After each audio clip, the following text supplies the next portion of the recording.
IAS ने ब्राह्मण बेटी और बहन के ऊपर जो बोला, उससे पूरे देश के हर हिंदू का सर शर्म से झुक गया। बिहार में इंक्रोचमेंट और लॉ एंड ऑर्डर के नाम पे कितनों का घर उजाड़ दिया गया है। बीजेपी के गवर्नमेंट में जो नरेंद्र मोदी, योगी आदित्यनाथ जैसे लीडर के डेवलपमेंट और उनके साफ छवि के पीछे जो एक कठपुतली गैंग का बीजेपी पे कब्जा हो गया है, उसका पर्दाफाश किया जाए। बीजेपी चाहती ही नहीं है कि कोई हिंदू का संगठन उभरे, वो अच्छे से मजबूती से काम करे। इस ठंडी में पता नहीं किसके घर पे कहाँ कहाँ छत खोज रही होंगी। बीजेपी के मंत्रियों के पास जब हम लोग जाते हैं, उनकी इतनी या तो नियत नहीं होगी या इतनी क्षमता नहीं है अपने आका के बिना कि वो एक फोन करके भाइयों को छुड़ा सके। बिल्कुल माफी नहीं मांगनी चाहिए। वो जिस संवैधानिक पद पर बैठे हैं वहां से उनको बाहर करना चाहिए। सत्ताएं बदलेंगी, राजनेता आएंगे, अगर आप जाति के नाम पे लड़ते रहेंगे तो कोई बचाने नहीं आएगा। कितना प्रताड़ित होते होंगे वो लोग, कैसे खून के आंसू रोते होंगे। बंगाल में जब हिंदू मरेंगे ना तो ये कहा जाएगा कि ये ममता बनर्जी की गलती है, नरेंद्र मोदी की नहीं। नरेंद्र मोदी विश्व गुरु तो बनने चले हैं, पर कितने भी हिंदू मर जाएं उनको कोई फर्क नहीं पड़ता है। भारतीय जनता पार्टी से कि हम युवा हैं, हम सत्ता बदल सकते हैं। नमस्कार, द इंडिया टॉप देख रहे हैं, मैं हूं अखंड ज्योति। देखिए, युवा सनातन संघ जो है वो पटना की सड़कों पर उतर चुकी है।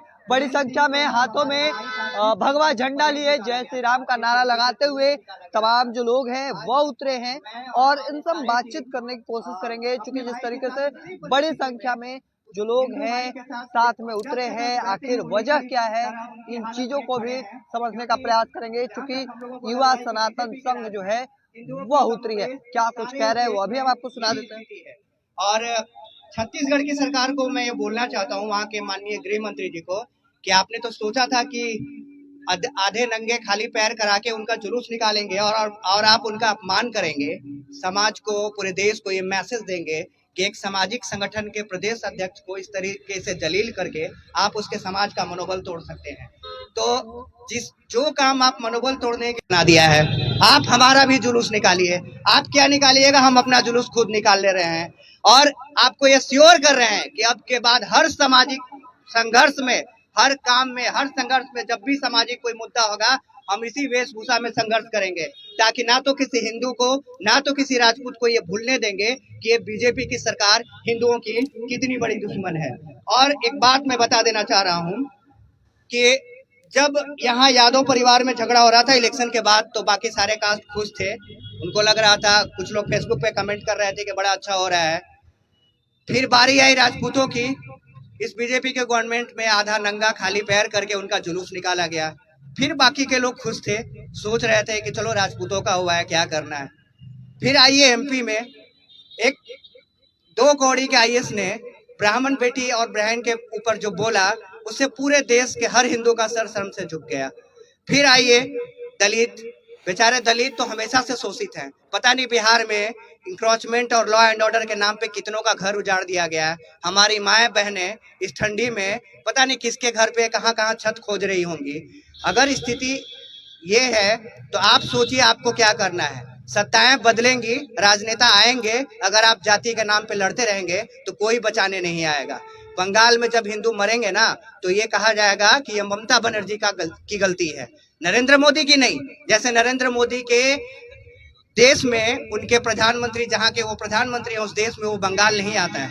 केरल में जब कोई मरेगा तो कहा जाएगा ये केरल का मामला है। नरेंद्र मोदी विश्व गुरु तो बनने चले हैं, पर कितने भी हिंदू मर जाएं उनको कोई फर्क नहीं पड़ता है। बस इतना तय हो जाता है कि जहां हिंदू मरेगा वहां बीजेपी की सत्ता आ जाएगी। वही सेंटिमेंट उभार के वही। तो आज के इस रैली का मुख्य मांग क्या है? आप क्या चाहते हैं इस रैली की तरफ? आज इस रैली का मुख्य मार्ग है कि बीजेपी के गवर्नमेंट में जो नरेंद्र मोदी, योगी आदित्यनाथ जैसे लीडर के डेवलपमेंट और उनके साफ छवि के पीछे जो एक कठपुतली गैंग का बीजेपी पे कब्जा हो गया है, उसका पर्दाफाश किया जाए। आप यह समझ रहे हैं कि भाजपा की जो सरकार है उसमें हर जगह कहीं ना कहीं जो सनातन धर्म के लिए आगे आ रहा है उसका शोषण या उसको मान मर्दन किया जा रहा है, ऐसा आप समझ रहे हैं क्या? बिल्कुल ऐसा इसलिए है कि जब भी हमारे सारे भाई पीछे खड़े हैं, ऐसा कोई नहीं है कि इसमें कोई नरेंद्र मोदी से कम कट्टर हिंदू होगा। गौ रक्षा के लिए जब आंदोलन होता है हमारे भाइयों को गिरफ्तार कर लिया जाता है। बीजेपी के मंत्रियों के पास जब हम लोग जाते हैं, उनकी इतनी या तो नियत नहीं होगी या इतनी क्षमता नहीं है अपने आका के बिना कि वो एक फोन करके भाइयों को छुड़ा सके। आज आप जाके देखिए यूपी में हमारे गौरक्षक भाई को जेल में गिरफ्तार करके रखा गया था कितने दिन से। बीजेपी चाहती ही नहीं है कि कोई हिंदू का संगठन उभरे, वो अच्छे से मजबूती से काम करे, क्योंकि इससे बीजेपी का जो एकाधिकार है हिंदुत्व पे और हिंदुओं के वोट पे, उसको कोई चैलेंज मिले। तो मांग क्या आपकी, भाजपा से मांग क्या है? यह जो सनातन संघ, युवा सनातन संघ है आपका, क्या वह आरएसएस का अनुषांगिक संगठन, विश्व हिंदू परिषद या बजरंग दल जैसा है अनुषांगिक संगठन है, या फिर आप एक अलग संगठन से एक पार्टी के रूप में उभारना चाह रहे हैं? नहीं नहीं, ऐसा कुछ नहीं है। हम लोग विशुद्ध सामाजिक संगठन है। हम कोई भी हिंदू कहीं भी देश के किसी कोने में अगर प्रताड़ित है तो उसके लिए आवाज उठाएंगे, जितनी हमारी क्षमता होगी, जितना हमारे पास हमारा अपना समय होगा। और एक और बात, हम आरएसएस के भी समर्थक हैं, हम बीजेपी के भी समर्थक हैं, बस हम अंधभक्त नहीं है। कुल मिला के साफ तौर पर इस तौर पर जो बातें हैं वह कही जा रही है, सीधे तौर पर जो मांग है वह रखा गया है। हम ये भी बातचीत करने की कोशिश करेंगे। तेरी चिता जलेगी, हिंदू से जो टकराएगा, हिंदू से जो टकराएगा, बीजेपी तेरी चिता जलेगी, बीजेपी तेरी चिता जलेगी। देखिए अपनी मांगों को लेकर भारतीय जनता पार्टी मांग क्या है? मांग यही है कि युवा सनातन संघ को सभी भाई को लेके जो उनका हित का जो है वो काम होना चाहिए, ना कि पार्टी पॉलिटिक्स हम के लेके यूज किया जाता है। युवा हमेशा सभी भारतीय जनता पार्टी के लिए हमेशा तत्पर हर चीज के लिए खड़ा होती है, ना कि सिर्फ हिंदू को यूज करके उनको साइड कर दिया जाता है। हम यही कहेंगे भारतीय जनता पार्टी से कि हम युवा हैं, हम सत्ता बदल सकते हैं। हम जब हम रैली में हम युवा भीड़ ला सकते हैं, तब तो कुछ भी हो सकता है। तो चलिए बड़ी बात है, लेकिन ये हाथों में रच्छी देखिए और ये तस्वीर, चूंकि बिना शर्ट के उतरे हैं, आखिर मांग क्या है आप लोगों की? भाई हमारे भाई का जब इसी तरीके से जुलूस निकाला गया है तो अपने भाई के साथ खड़े हैं।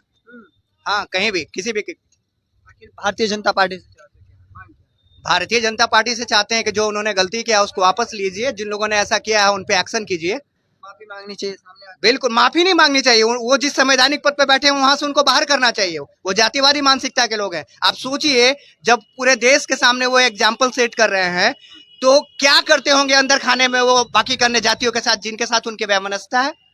कितना प्रताड़ित होते होंगे वो लोग, कैसे खून के आंसू रोते होंगे। क्या नाम हुआ?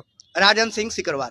राजन सिंह सिकरवार। देखिए बड़ी बात कहते नजर आ रहे हैं, चूंकि जिस तरीके से यहाँ से ये भारतीय जनता पार्टी के कार्यालय जाएंगे और मांग को रखने का प्रयास किया जा रहा है। जिस तरीके से छत्तीसगढ़ से मामला सामने आया, इसके बाद अब राजधानी पटना से जुलूस जो है वह निकाला गया। हालांकि देखना होगा आगे की तस्वीर क्या कुछ निकलकर सामने आती है। तब तक तमाम अपडेट को देखते रहने के लिए इंडिया टॉप देखते रहें। धन्यवाद।